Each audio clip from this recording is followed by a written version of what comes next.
신앙생활이라는 것은 자신의 과거가 하나님의 은혜로 해석되어지는 것을 통해 더욱 하나님을 신뢰하고 바라보게 되는 것이 신앙생활의 자라난 성장함입니다. 다시 말해서 우리의 미래는 우리는 유한한 존재이기 때문에 알 수 없지만 하나님이 우리 삶 가운데 행하셨던 일들, 즉 과거부터 현재까지 우리 삶에 역사하셨던 그 사실을 바탕으로 미래에도 여전히 신실하겠구나, 미래에도 여전히 나를 사랑해 주시겠구나, 미래에도 여전히 계속해서 나를 품어주실 것이라는 것을 믿게 되는 것, 그것이 바로 신앙생활이라는 것입니다. 다시 말해서 과거에 하나님으로부터 온 경험들이 하나님을 향한 신뢰로 쌓이기 시작하면서 그분을 바라보는 것, 그분을 기대하는 것, 그분을 향한 소망을 갖게 되는 것, 이것이 바로 신앙생활인 것입니다. 여러분 삶을 돌이켜보세요. 그동안 또 짧게는 이 올 한 해 동안 여전히 신실하셨고 여전히 동일하게 여러분을 품으시고 사랑으로 인도하셨던 하나님이셨음을 여러분 경험하셨습니까? 별로 경험하지 못해서는 말씀을 통해 경험하는 귀한 시간 됐으면 좋겠습니다. 그 경험함을 통해서 하나님의 앞으로 인도하실 것이라는 그 기대감, 그 믿음이 생겨지는 것이 중요한 포인트인 것입니다. 하나님은 어제나 오늘이나 영원토록 변함없는 하나님인 줄 믿으시기 바랍니다. 그것을 믿기 시작하는 것이 중요한 것입니다. 오늘 마태복음의 저자인 이 마태도요, 그가 예수님을 경험한 사실을 통해 하나님이 정말 믿을 만한 분이라는 것을 마태복음에서 가르쳐주고 싶었던 것입니다. 마태복음은 언제 쓰여졌냐면요, 예수님 돌아가시고 나서 40년 후쯤, 주후 70년경에 쓰여졌습니다. 예수님이 돌아가신 후에 쓰여진 책이에요. 마태는 예수님의 제자로서 예수님과 동고동락했던 사람입니다. 그도 함께 지낼 때는 예수님이 참 메시아고 그리스도였다는 사실을 잘 알지 못했는데 구약에 예언된 내용들, 마태복음을 써내려가면서 예수님이 지나온 자취들, 그 과거의 해석들, 나와 함께 했었던 해석들을 갖고 오다 보니까 그분은 정말 신실하신 하나님의 약속을 이행하시는 언약의 중보자 되시고 그분의 계획대로 이끌어 가셨던 그리스도의 메시아였다는 것이 깨달아지기 시작하면서 놀라운 그 신앙의 고백들이 이 마태복음을 통해서 저와 여러분들에게 진술하고 있는 것입니다. 그래서 특별히 이 탄생 기사에만요, 하나님의 신실하신 그 약속을 지키는 분이라는 것을 증명하기 위해서 선지자로 하신 말씀을 이루려고, 선지자로 하신 말씀을 이루려고라는 용어를 반복하며 구약에 있었던 약속의 말씀들을 계속 들춰내서 저와 여러분들에게 하나님은 말씀하신 것을 반드시 이루시는 분이라는 것을 보여주고 싶었던 것입니다. 여러분, 신실하심이란 그 단어 뜻이 무엇입니까? faithful 아닙니까? faithful. 믿음, faith가 계속해서 믿음이 쌓여서 믿을 만한 어떤 그 근거가 되어지는, 그것이 신실함으로 이어지는 것, 믿음의 지속성들. 그러니까 단순한 하나의 사건이 아니라 믿을 만한 사건이 계속돼서 반복되어짐을 통해서 하나님의 신실하심이 증명되는 거예요.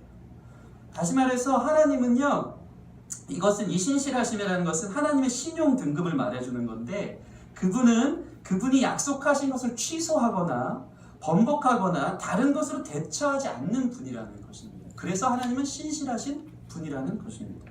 신실하시라는 것은 어떤 증거로 나타나냐면요, 약속하신 것을 성취함으로 나타나요. fulfill이죠. 성취하는 것. faithfully, 저 영어 잘 못하는데요. fulfill로 이어져서 완성되는 것, complete 되는 것. 약속하신 것을 완성하시는 것을 통해서 하나님의 신실하심이 증명되어지는 것입니다. 구약의 약속을 말씀대로 이루시는 그 증명을 통해서 하나님은 신실하시구나. 그분의 구원은, 그 약속은 우리의 미래에도 계속해서 신실할 것이구나 라는 것을 바라보기 시작하는 것이 중요한 관점이라는 것입니다. 하나님은 한 번 일을 시작하시면요, 그것을 마칠 때까지 자리를 뜨지 않으시는 분이십니다. 그분은 완전히 그 일을 행하시고 다 이루었다, 손 털기 전까지는 그 일을 끝까지 이행하는 분이신 줄 믿습니다. 여러분의 구원도 동일한 줄 믿습니다. 그분이 이루시고 일하고 계시는 것입니다. 사람은요, 계획을 거창히 짜고요, 큰 소리도 치고 마치 이 모든 것의 결과물을 다 자기가 낼 수 있을 것처럼 만들어가기 시작하지만 자기가 계획한 대로 되는 일은 거의 없음을 경험하게 됩니다. 저는 고3 때 별명이 자주 얘기했는데요, 계획맨이었습니다. 수능을요, 3달 전만 해도 수능 마스터 플랜이 충분히 한 2시간만 짜면 나옵니다. 도서관에서 3달 만에 수능 완벽 인서울 들어가는 계획을 짜는 거예요. 그래서 뭐 2시간 사탐, 뭐 2시간 뭐 하고 영어 오늘 단어 30개 이걸 딱 계획을 짜고 계획 짜는데 한 오래 걸리죠. 한 2-3시간 걸리고 이제 도서관에서 잠을 자고 이제 친구들이랑 노래방 가고 이제 농구하고 오고. 근데 이 계획이요 한 달만 해도 정확하게 짜집니다. 저한테 와서 한번 상담을 하세요. 수능 한 달만 공부해도 좋은 인서울 갈 수 있을 것 같이 계획은 거창하게 짜는데 그거대로 됩니까 안 됩니까?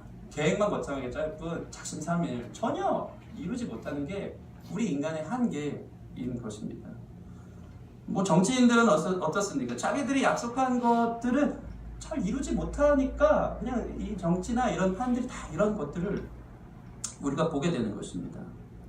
도중에 포기한 일들, 마무리 짓지 못한 일, 여러분 뭐 한 해를 한번 돌이켜보세요. 계획은 어땠습니까? 내가 하기로 했던 것들에 대해서 과연 몇 프로나 얼만큼 성실하게, 신실하게 이행해 되셨습니까? 그러나 하나님은 다르다는 것입니다. 하나님은 신실하십니다. 더 세게 표현하면요, 하나님은 말한 즉 성취입니다. 믿으십니까? 계획과 성취가 동일시 되는 분이라고 생각합니다. 이건 상당히 중요한 포인트입니다. 우리는 유한하기 때문에 계획은 지금 짜지만 성취는 미래적인 거라고 생각하잖아요. 그래서 이게 동일시되지 않아요. 계획을 짰지만 어떻게 하다가 실패해도 되고 안 될 수도 있고 성취는 어려울 수 있는데 하나님은 신실하신 분이기 때문에 그리고 현재와 미래와 과거 전체를 보시는 분이시기 때문에 그분은 말하면 곧 미래적으로 성취를 의미합니다. 이게 하나님의 신실함인 줄 믿습니다. 마태가요 예수님을 경험하고 보니까 이 예수님이 구약에 예언된 그분이었다는 것을 부인할 수가 없었고 이것이 너무나도 충격적이고 소름 끼칠 만큼 딱딱 맞아떨어지는 이 스토리를 보면서 하나님의 신실하심을 저와 여러분들에게 보여주고 싶은 것입니다. 계획과 성취가 동일시되는 것을 통해 그분을 바라보라고. 너희는 실패하지만 그분은 계획을 성취하시는 분이시니까 그 주님을 바라보라고 저와 여러분들에게 도전하고 있는 것입니다. 우리 옆 사람 보면서 하나님을 바라보십시다. 네. 여러분 특별히 마태복음은요 유대인들을 향한 복음서라고 제가 여러 번 얘기했습니다. 유대인들을 향한 복음서의 특징은 뭡니까? 유대인들은요 이 구약 말씀에 정통한 사람들, 전문가입니다. 예수님이 유대 베들레헴에 나는 것도 정확하게 알고 있었던 사람 아닙니까? 동방박사들이 와서 물어봤을 때 다 알고 얘기해줬던 아주 해박한 정통한 사람들이었다는 것입니다. 그런데 마태는 이 유대인들을 향해서 특별히 이 구약의 말씀들을 계속 들이대는 이유가 뭐냐면 너희 정통하지 않냐? 잘 알지 않냐? 근데 그 구약의 약속들을 인용하면서 이 말씀이 지금 이렇게 이루어진 걸 보고도 너희가 못 깨닫느냐고, 하나님의 신실하신 약속들이 이루어지지 않냐? 이 말씀 여기 붙은 거 너 알지? 이게 예수 그리스도를 향한 말씀 아니냐라고 계속해서 유대인들을 향해 구약의 근거들을 끄집어내서 증명하고 있는 것입니다. 저희가 오늘 읽은 본문 말씀만 해도요 구약의 예언에 대한 내용들이 예수님을 향하고 있다는 것에 대해서 3번 나오고 있습니다. 패턴은 늘 동일합니다. 사건이 벌어지면 결국 말씀을 이루려고 했다. 말씀을 이루려고 그 사건이 벌어진 것이라는 패턴이 반복되고 있는 것을 볼 수 있습니다. 그 3가지 내용이 무엇입니까? 우리 함께 살펴봤으면 좋겠습니다. 첫째는 13절에서 15절 말씀, 오늘 저희가 읽은 13절 15절 말씀인데요 제가 읽겠습니다. 그들이 떠난 후에 주의 사자가 요셉에게 현몽하여 이르되 헤롯이 아기를 찾아 죽이려 하니 일어나 아기와 그의 어머니를 데리고 애굽으로 피하여 내게 이르기까지 거기 있으라 하시니 요셉이 일어나서 밤에 아기와 그의 어머니를 데리고 애굽으로 떠나가 헤롯이 죽기까지 거기 있었으니, 함께 읽을까요? 이는 주께서 선지자를 통하여 말씀하신 바 애굽으로부터 내 아들을 불렀다함을 이루려 합니다. 아멘.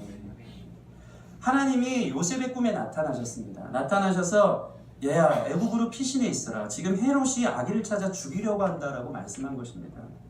요셉은 이 꿈이 예사롭지 않았고 하나님이 꿈을 통해 그전에도 자주 얘기했던, 꿈에 익숙했던 사람이었기 때문에 이제는 자연스럽게 순종하기 시작합니다. 여기서 잠깐 말씀을 떠나서 여러분에게 좀 전해드리고 싶은 건 뭐냐면 하나님은 익숙한 대로 일하시기를 기뻐하실 때가 참 많이 있습니다. 요셉은 꿈의 사람이었어요. 꿈을 통해 인도하심을 잘 받거든요. 오늘날 우리 여러분 성도들은 어떤 부분에 있어서 하나님의 말씀을 듣고 하나님의 음성 듣는 데 익숙하십니까? 이게 너무 낯설고 어떻게 해서도 하나님의 음성을 듣고 말씀을 듣는 게 잘 모르겠는 분들은 하나님과의 친밀함으로부터 멀어졌다는 증거예요. 오늘날 여러분에게 익숙하게 들려지는 하나님의 음성은 이 말씀을 통해서 들려져야 되는 줄 믿습니다. 말씀이 하나님의 음성으로 익숙해져야 돼요. 그게 하나님의 말씀으로 들려와서 그걸로 해석되어지면 기가 막히게 맞춰지고 짜여지는 그 일들이 여러분에게 있기를 주님의 이름으로 축원합니다.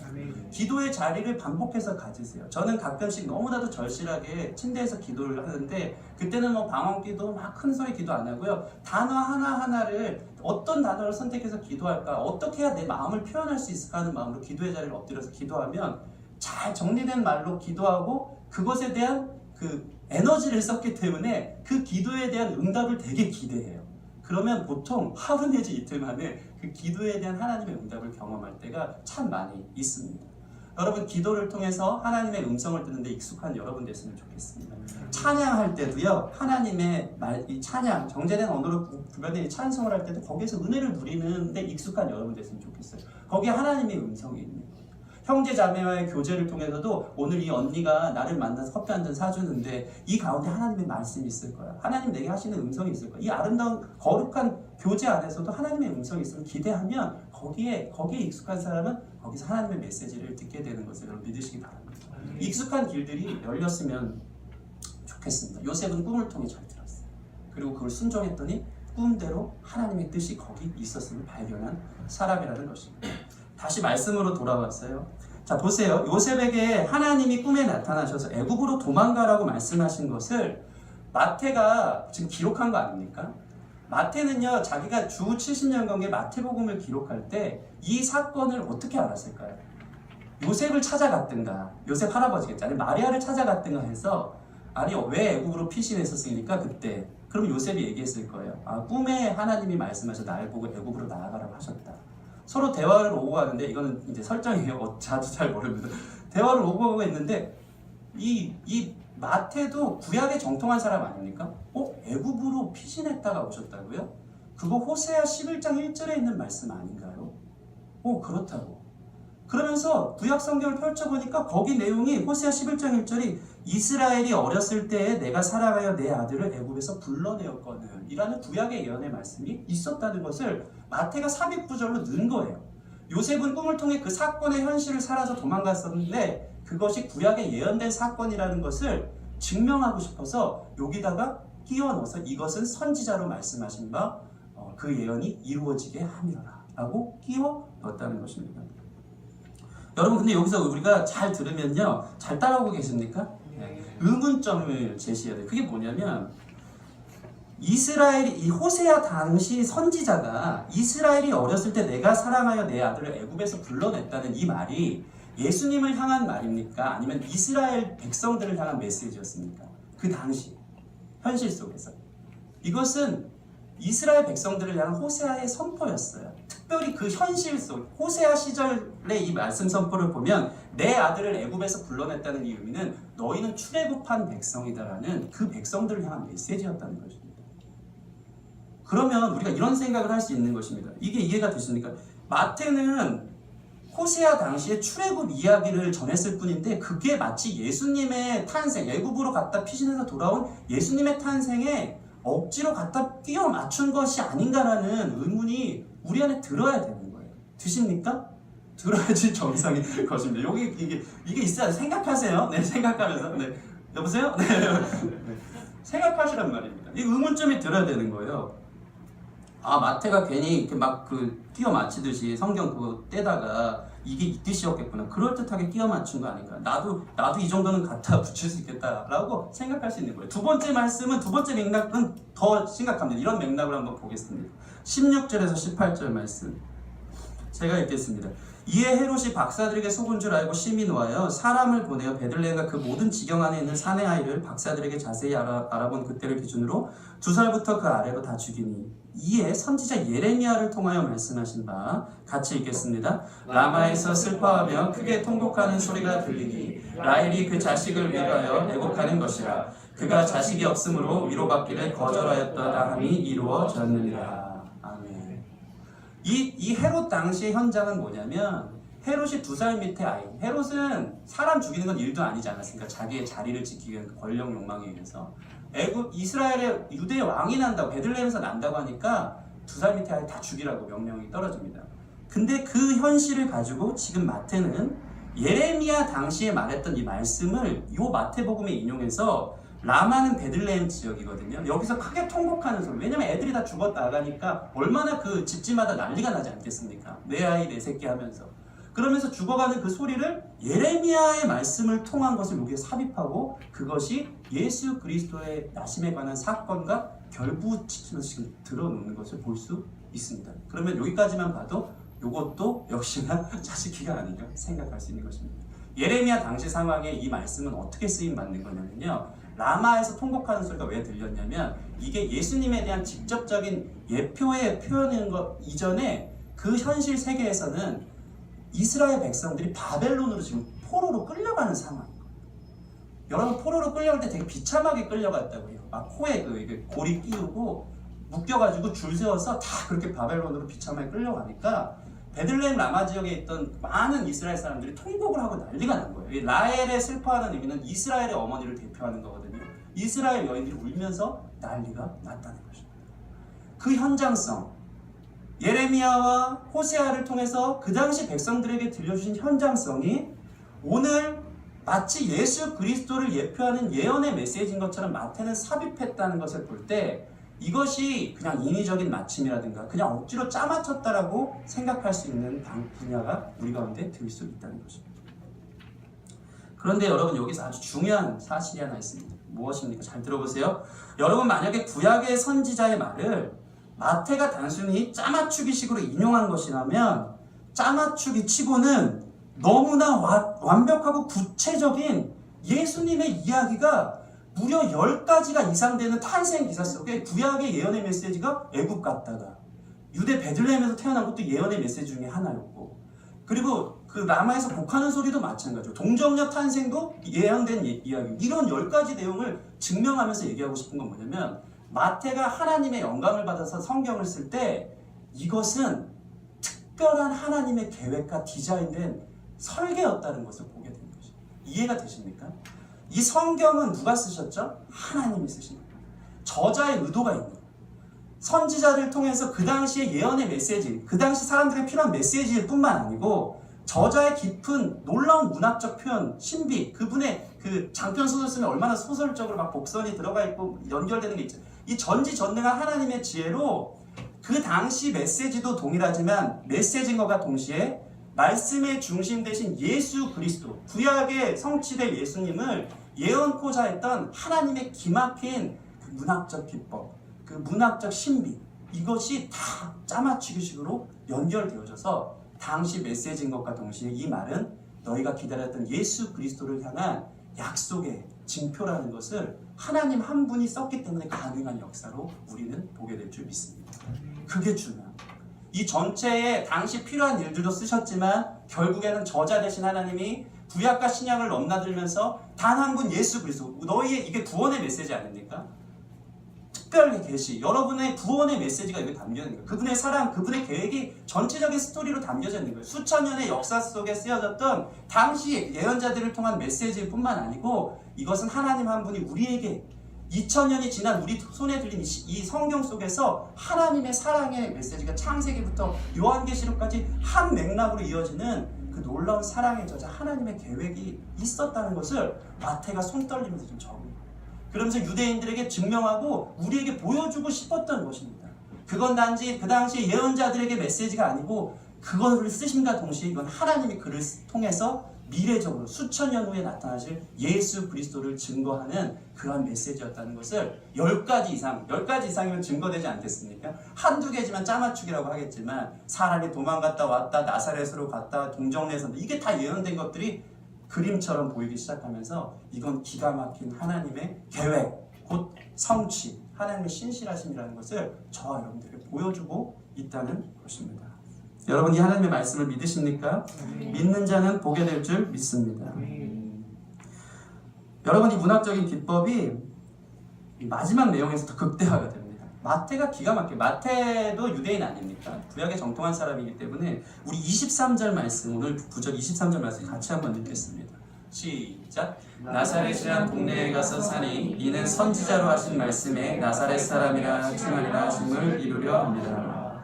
이 전 맥락은 어떤 내용입니까? 헤롯이 이제 죽었어요.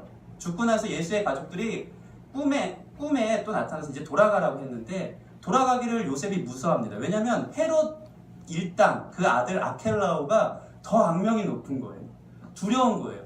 이스라엘 중심지로 가다가 괜히 또 피해를 볼까봐 걱정하고 있는데 또 꿈에 나타나서 그러면 이스라엘 중심으로 가지 말고 저 촌동네 갈릴리 나사렛 쪽으로 피해 있으라고. 그 말에 순종해서 그는 그 일을 지키는데 오늘 마태는 그것 또한 23절 보면서 나사렛이란 동네에 가서 사니 이는 선지자로 하신 말씀에 나사렛 사람이라 칭하리라 하심을 이루려 함이라고 이야기하고 있습니다. 여기는 어떤 내용이 있냐면요. 선지자가 직접적으로 구약 성경 어디를 찾아도 나사렛이란 동네에서 예수님이 거하셨다는 것에 대한 다른 것은 문구가 인용이 있잖아요. 유대 구약의 예언에 의하면 문구를 들여다보는데 여기서는 그냥 선지자로 하신 말씀에 나사렛 사람이란 칭함을 이루려 함이라고 갖다 붙이는 걸로 볼 수 있어요. 그럼 이거는 더 이해가 안 될 수가 있는 거예요. 구약의 구절이 지금 없는 거예요.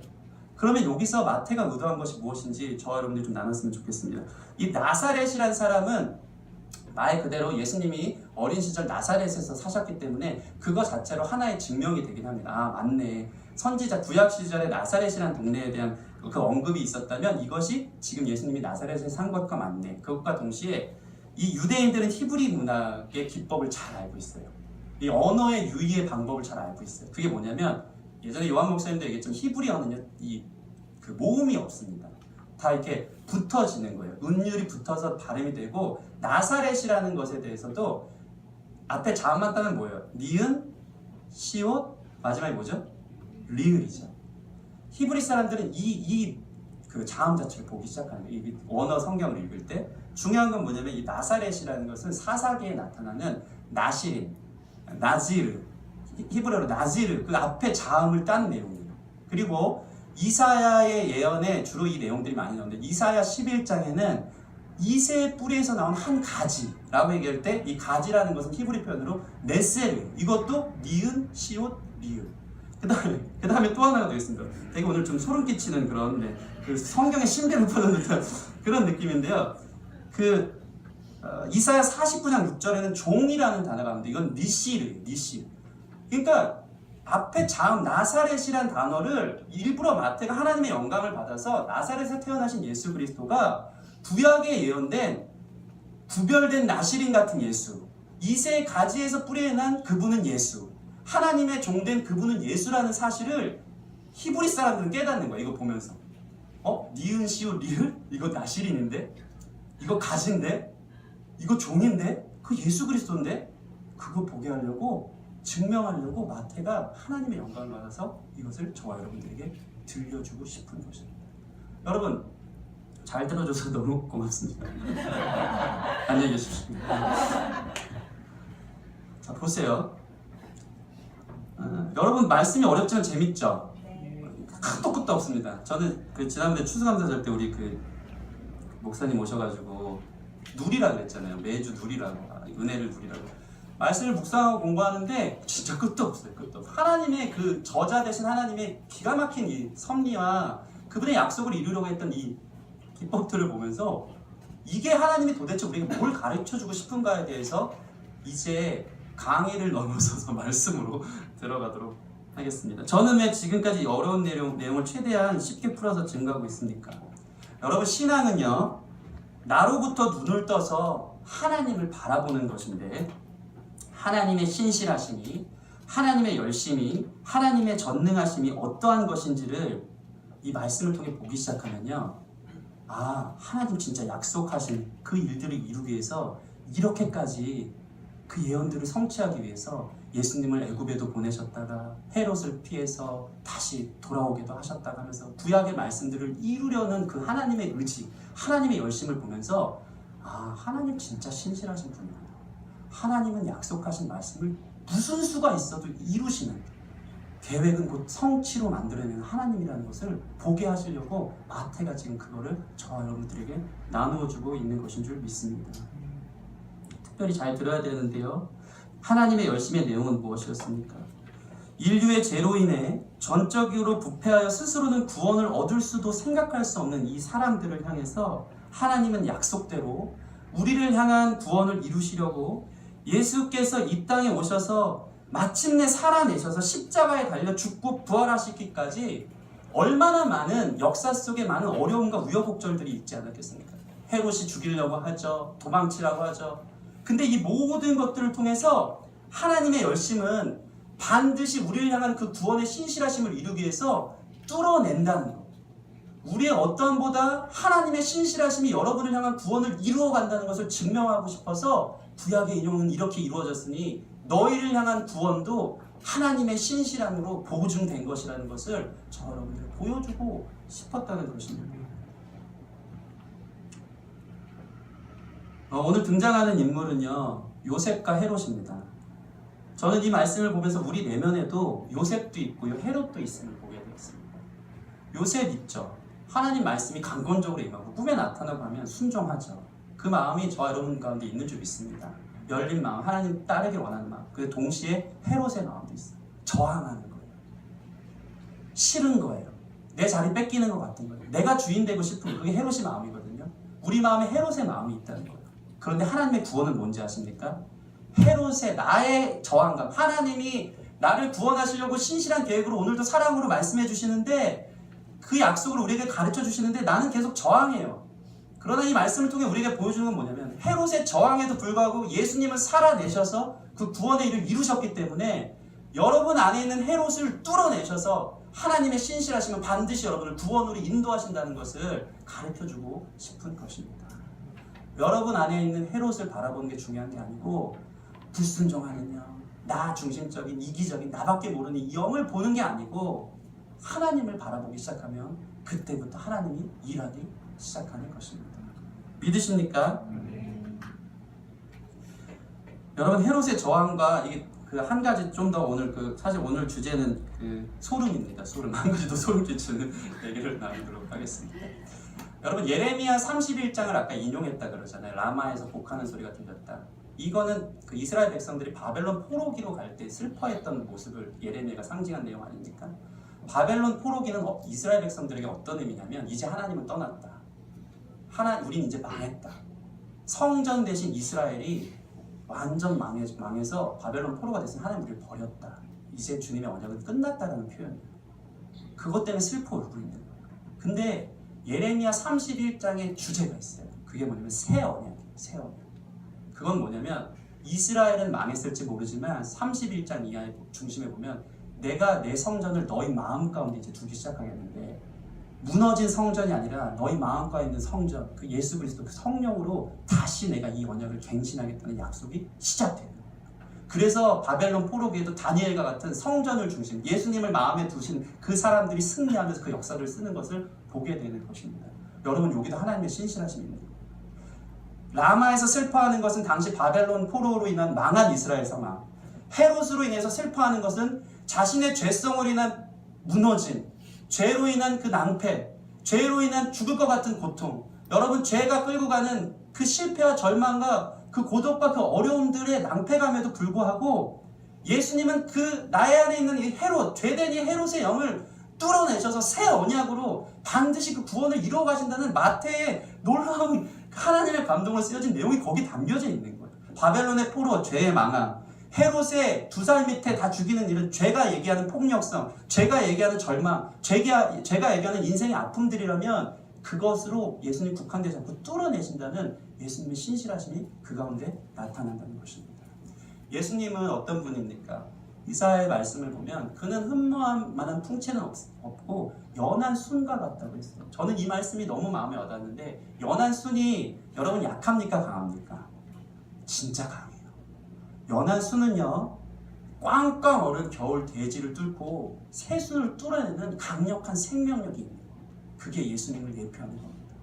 우리의 죄로 인한 예수님의 생명력을 죽이려고 하는 겨울과 같이 꽝꽝 얼은 우리의 마음을 연한 순과 같은 예수님의 말씀은 신실하셔서 생명력으로 뚫어내어 우리를 향한 구원을 이루어 가신다는 것이 예수 그리스도의 능력이고 놀라운 역사라는 것을 여러분 믿으시기 바랍니다.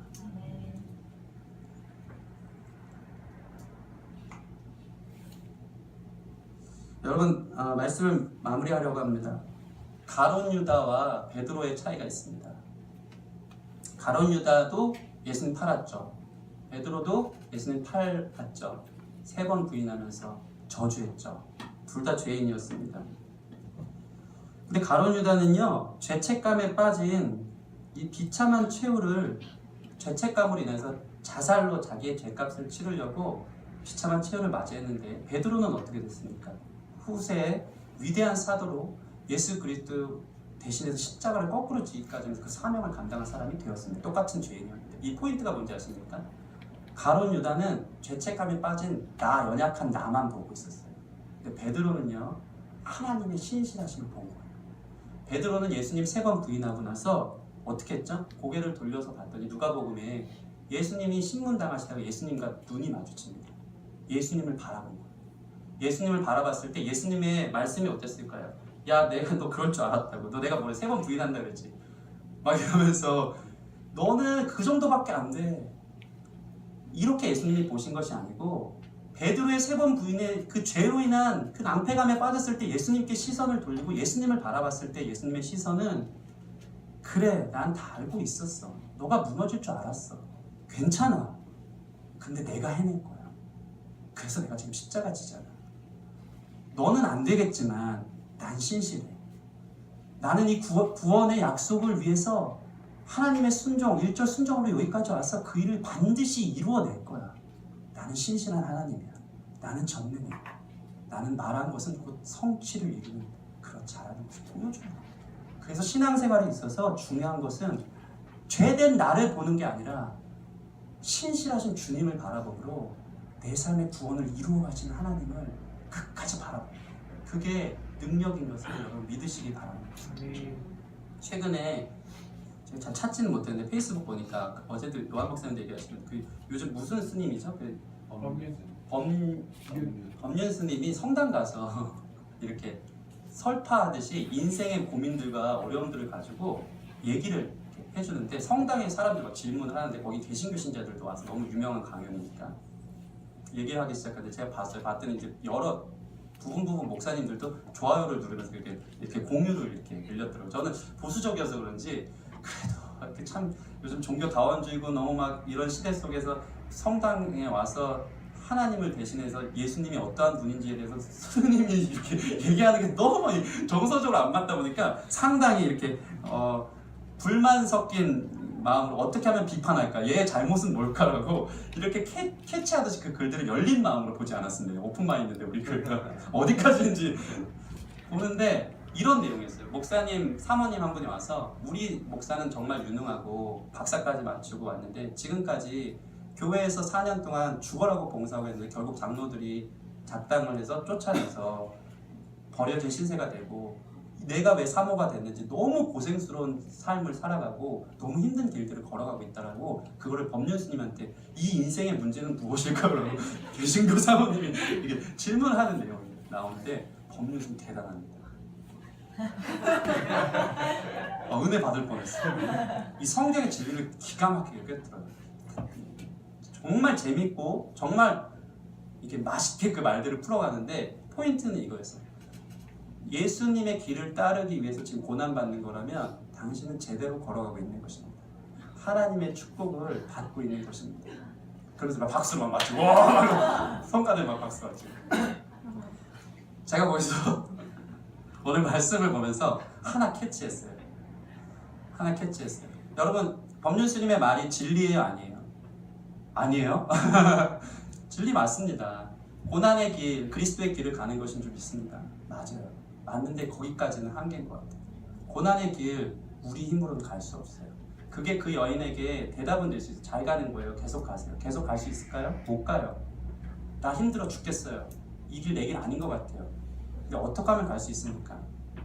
고난과 힘든 자기의 삶을 보는 게 아니고 하나님 보면, 하나님 바라보면 그게 갈 수 있는 거예요.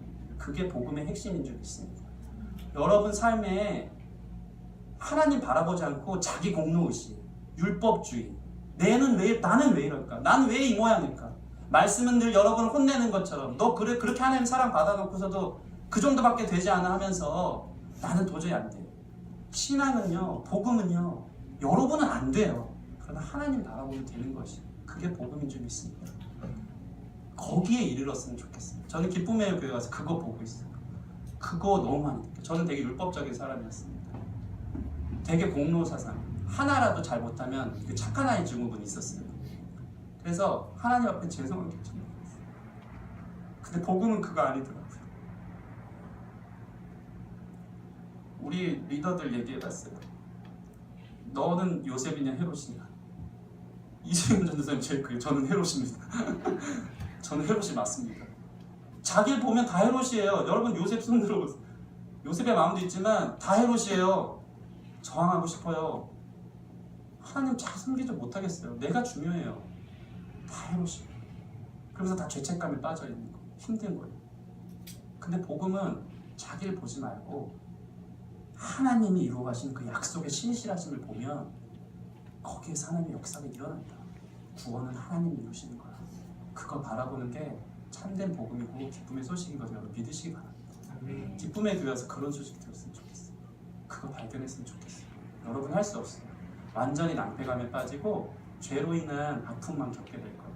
헤롯의 죄로 인한 2살 이후에 그 일들, 그 아픔만 겪게 될 거예요. 이제 우리로부터 눈을 떠서 하나님을 보기 시작하면 나는 약한 걸 인정하는 거예요. 그러면 하나님의 강함이, 그 신실하심이 연한 술과 같이 여러분의 딱딱한 마음을 뚫어내고 그분의 구원 사역을 이루어 가신다는 걸 여러분 믿으시기 바랍니다. 우리 같이 이 시간 찬양 하나 하고 기도하는 시간 갖도록 하겠습니다.